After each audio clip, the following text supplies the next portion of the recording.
উদীচীর যে গঠনতন্ত্র সেখানে পদ বাক্সে দেওয়া আছে, স্পষ্ট পদ। আপনার সেই পদ অনুসরণ না করে একটা সম্মেলন প্রস্তুতি কমিটি যেটা সম্মেলন শেষের পর এটার কার্যকরিতা হারিয়ে যায়, তারা আবার সম্মেলন কিভাবে ডাকে? যদি সম্মেলন ডাকে উদীচীর গঠনতন্ত্র মোতাবেক সম্মেলনের সময় সম্মেলন পরিচালনার জন্য যে বিষয় নির্বাচনী কমিটি গঠন করে দেওয়া হয়েছিল তারা ডাকার সম্ভাবনা আছে, একটা থাকতে পারে।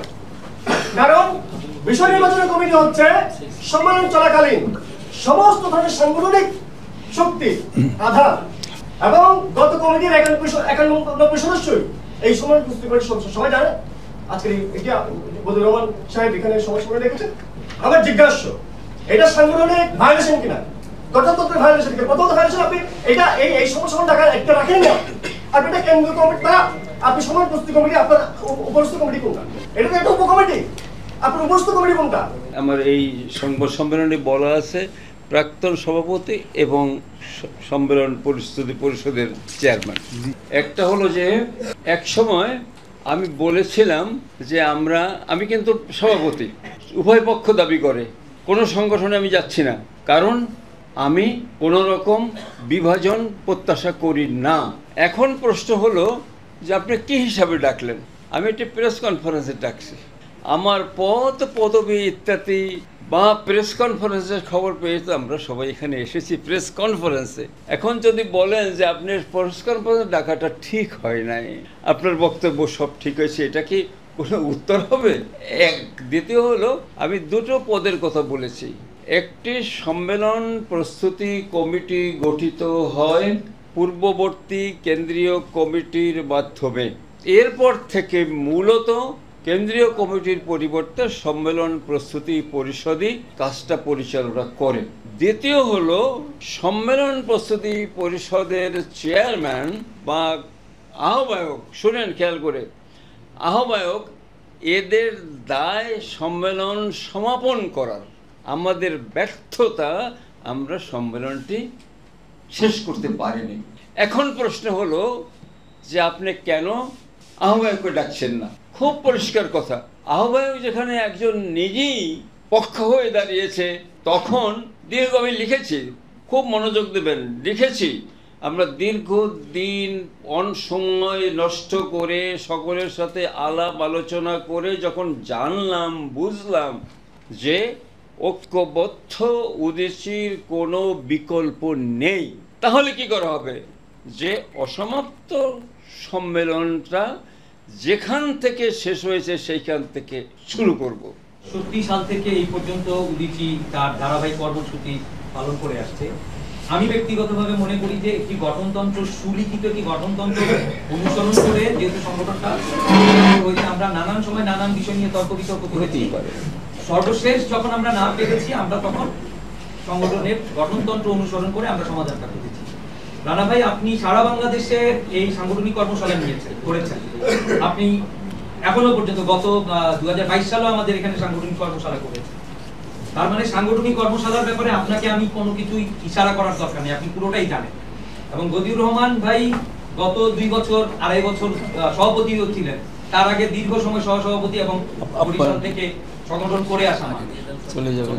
এই মানুষরা, আপনারা দুজন এখানে বসেছেন, আপনারা দুজন যদিও দুই পরিচয় বসেছেন, কিন্তু আপনারা কোন গঠনতন্ত্রের কোন ধারাকে অনুসরণ না করে কেন কথা বলছেন? সম্মেলনে হয়েছে কি হয়নি সবকিছু তো গঠনতন্ত্রের ব্যাখ্যা আছে। রানা ভাই, আপনি যদি বলেন যে নাই, তাহলে আপনার সাথে আমি ভিন্ন আলোচনায় যাব। আর যদি বলেন যে না, রমেশ দাস গুপ্তের হাতের লেখা যে গঠনতন্ত্র, সেইটা একটি সুলিখিত গঠনতন্ত্র, সেইটা নানান সময় আমরা যেসব দুর্বলতা কখনো কখনো আমরা ফেস করেছি, সেগুলোকে আমরা কারেকশন করেছি। সেই গঠনতন্ত্র অনুসরণ করে তলবি সম্মেলন ডাকা যায়। তলবি সম্মেলনের আগে উনি বিগত কমিটির সভাপতি কিংবা আহ্বায়ক, এই যে চেয়ারম্যান কিংবা বর্তমান কমিটির সভাপতি, যে কোনো ভাবে উনি একটি সাংগঠনিক সভা কিন্তু করতে পারতেন, যে আসো তোমরা সবাই মিলে ঝগড়াঝাটি করো না, আমি তোমাদের সিনিয়র, তুমি আমার সভাপতি মানছো তো তুমি মানছো বা তুমি মানছো, আসো আমরা বলছি। সেই পথে না হেঁটে একেবারে সরাসরি সংবাদ সম্মেলন করে, প্রস্তুতি পরিষদের অন্য কারোর সাথে আলাপ করেছি কিনা জানি না, ব্যক্তিগতভাবে আমার সাথে হয়নি কোনো আলাপ, রহমানুদ্দিন বললেন হয়নি, অন্যরা অন্যদেরটা বলবেন, কারোর সাথে কোনো আলাপ না করে সরাসরি সংবাদ সম্মেলনে এসে কেন মানে জাতীয় সম্মেলনের ডাক দিচ্ছে, এই তারিখ ঘোষণা করছেন, ভেন্যু ঘোষণা করছেন, তার মানে এই পিছনে একটা বিশাল ওয়ার্ক হয়েছে। তাহলে সেটা আমি কেন সেটার অংশ না? এই সাংগঠনিক, আমি তো বিগত আপনার ভাষ্যে বিগত কমিটির সাংগঠনিক সম্পাদক, আপনার ভাষ্য অনুযায়ী, তো সেইখানে আমার সাথে কেন কথা বললেন না, না বলে কেন পাবলিক মানে এই সংবাদ সম্মেলনে এসে এরকম একটা ডিক্লেয়ার দিলেন, সাংগঠনিক ভাবে কেন জিনিসটা সমাধান করার চেষ্টা করলেন না, অথবা যদি করে থাকেন ব্যর্থ হলে সেটাও বলেন যে আপনি কি দেখেছেন, বসেছেন, চেষ্টা করেছেন, ব্যর্থ হয়েছেন, সেটাও প্রকাশ্যে আনেন সংবাদ সম্মেলনে। সাংগঠনিক ফোরামের যে জায়গাগুলো আছে সে জায়গাগুলোতে এটা সলিউশন হতেই পারে। আমি আপনাকে মনে করি সর্বোচ্চ ধরনের পন্থা আপনারা গ্রহণ করতে পারেন এটার ব্যাপারে, যারা সাংগঠনিক ডিসিপ্লিনের মধ্যে আছেন তাদের জন্য সেটা আছে, কিন্তু আমাদের যাদের সাংগঠনিক পয়েন্টে কথা বলার কোনো স্কোপ নেই, তাদের ভেতরে যদি কোনো কোয়েশ্চেন থাকে, অর্থাৎ যারা আমাদের গণমাধ্যমের বন্ধুরা এখানে উপস্থিত আছেন, কোনো ত্রুটি হয়ে থাকে সেজন্য আমি দুঃখিত, তবু আসো আমরা সবাই মিলে ঐক্যবদ্ধ সংগঠন গড়ে তুলি। আমাদের কথা এখন থাক, সাংবাদিকদের কথা শুনি। আমি সাংবাদিক হিসেবে জানতে চাই, আপনি বলতে পারতেন উনিশের ঐক্যের স্বার্থে সংবাদ সম্মেলন, কিন্তু আপনি সংবাদ সম্মেলন করে নিষেধ দিয়েছেন বাংলাদেশ উদীচী শিল্পী গোষ্ঠী, আমরা কেন্দ্রীয় কোনো ধরে দিচ্ছি আমরা, আপনি কেন্দ্র করে নন। স্যার আপনি এই বিষয়ে দেখেন, আর বাংলাদেশ উদীচী শিল্পী গোষ্ঠী এখন আপনি কি বলতে চান, আপনি প্রস্তাব বলেন। আমি বোঝাতে চাচ্ছি যে আপনি বলছেন একরকম, রানা ভাই বলছে আরেক রকম। আমি বলছি আপনি টোটালি আপনার নিজের সংগঠনের গণতন্ত্র ভায়োলেট করছেন। আপনি যেটা বললেন যে সময় প্রস্তুতি পরিষদ এই পরিষদ, সেটা কিছুই গণতন্ত্র নাই, এখানে আছে স্পষ্ট কিছু তো নাই। ভাই আপনার প্রশ্নটা সরাসরি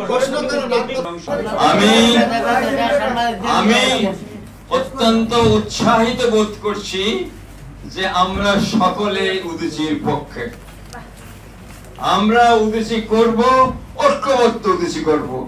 আরিফ মফিজকে অনুরোধ করি যাতে আমরা বেশি লোক সমবেত হয়ে গোপন ভোটের মাধ্যমে একটি নির্বাচন করে কমিটি গঠন করতে পারি।